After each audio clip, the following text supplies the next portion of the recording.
Junior డాక్టర్ల సమ్మె కొనసాగుతుంది. 8 డిమాండ్లను ప్రభుత్వం ముందుంచిన జూడాలు నిన్నటి నుంచి నిరవధిక సమ్మెకు దిగారు. ఇదే అంశానికి సంబంధించి పూర్తి అప్డేట్స్ మా ప్రతినిధి వంశీ లైట్ ద్వారా అందిస్తారు. వంశీ,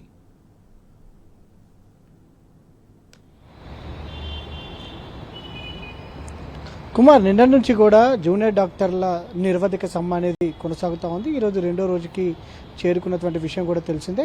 నిన్న రాష్ట్ర ప్రభుత్వం నుంచి ఏదైతే వైద్య ఆరోగ్య శాఖ మంత్రి కావచ్చు, డిఎంఈ కూడా చర్చలు జరిపినా కూడా అసంపూర్తిగా ముగిసినటువంటి పరిస్థితి కూడా మనం చూస్తూ ఉన్నాము. ఈరోజు ప్రభుత్వం నుంచి కూడా ఎలాంటి రెస్పాన్స్ రానటువంటి పరిస్థితి నేపథ్యంలో రేపు అంటే మూడో రోజు కూడా సమ్మెను కొనసాగిస్తున్నామంటే కూడా ఇప్పటికే జూనియర్ డాక్టర్స్ ప్రకటన చేసినటువంటి పరిస్థితి కూడా మనం చూస్తూ ఉన్నాము. ప్రధానంగా ఇందులో 8 డిమాండ్స్ని వారు పెట్టడం జరిగింది. ఏదైతే ఉస్మానియా ఆసుపత్రికి సంబంధించి కొత్త బిల్డింగ్ కావచ్చు, గ్రీన్ ఛానల్ ద్వారా స్టైఫండ్కి సంబంధించి కావచ్చు, దాంతోపాటుగా ఏపీకి సంబంధించి ఏదైతే మెడికల్ సీట్లలో 15% తొలగింపు చేయాలని ఏపీ రాష్ట్రానికి సంబంధించి కూడా వారు కోరడం జరిగింది. దాంతోపాటుగా హాస్టల్ ఫెసిలిటీస్ కావచ్చు, దాంతోపాటుగా ఏదైతే సీనియర్ రెసిడెంట్స్ ఎవరైతే ఉన్నారో వారికి స్టైఫండ్ హైక్ చేయాలని కూడా వారు డిమాండ్ చేసినటువంటి పరిస్థితి కూడా మనకు కనపడతా ఉంది. దాంతోపాటుగా సెక్యూరిటీకి సంబంధించి కూడా ఏర్పాటు చేయాలని కూడా వారు కోరడం జరిగింది.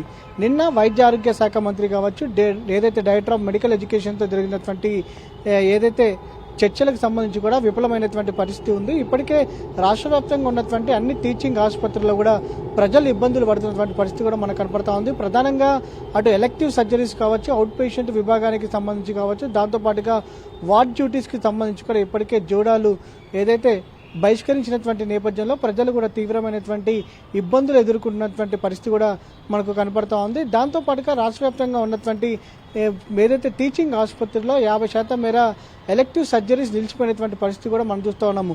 ప్రధానంగా అన్ని టీచింగ్ ఆసుపత్రుల్లో కూడా సీనియర్ డాక్టర్స్ అనేది ఏదైతే తక్కువగా పనిచేస్తూ ఉంటారు.